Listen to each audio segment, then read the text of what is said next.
Higit kumulang 1 milyon na ang bilang ng mga international students sa Canada. Marami po mga Pilipino. Pero ang International Student Program ng bansa kamakailan, nagkaroon ng mga paghihigpit.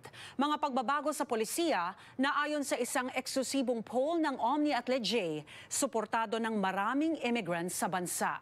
May report si Paula Saraza.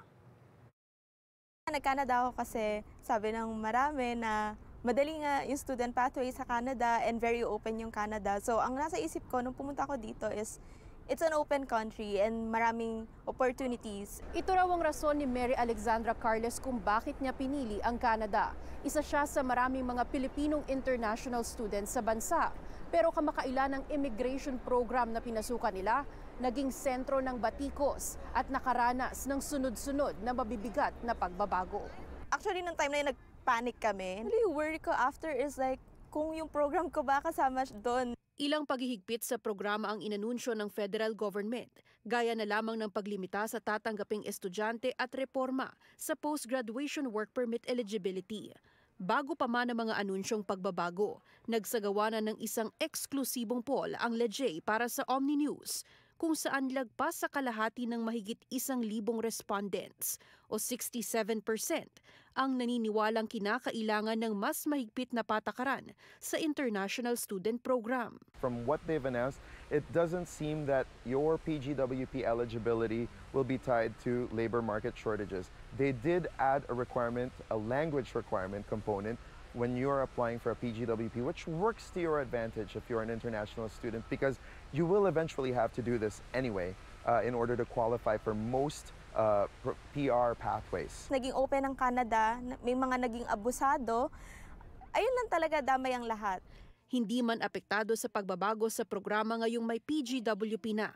Aminado ang magpartner na sina Abby Dalida at Haris Acta na nangangamba pa rin sila sa mga sorpresang anunsyo mula sa gobyerno, lalo ngayong mainit na paksa ang immigration. Sana maging considerate pa rin, lalo na sa mga nandito na or yung mga papunta talaga na plan na mag-plant ng roots dito.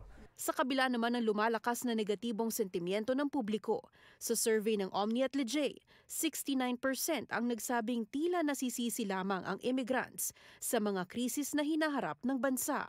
Dapat hindi naman sisihin yung mga international student kasi even yung mga immigrants before, meron silang Canadian dream eh. And just like them, yung mga bagong generation ngayon, they also have Canadian dream. It started with a trickle and then the floodgates opened and now everyone's just blaming international students. But if you look at a long view of history, it is traditionally the first scapegoat of societies, immigrants, or those who would be considered as others. 80% sa tumugon sa Omni Leger poll naniniwala magiging pangunahing paksa sa susunod na eleksyon ng immigration.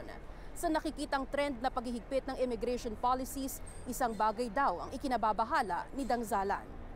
There is also this demographic reality. Canada's fertility rate is at 1.3%. We are not at a replacement rate for our population. Our workforce is aging.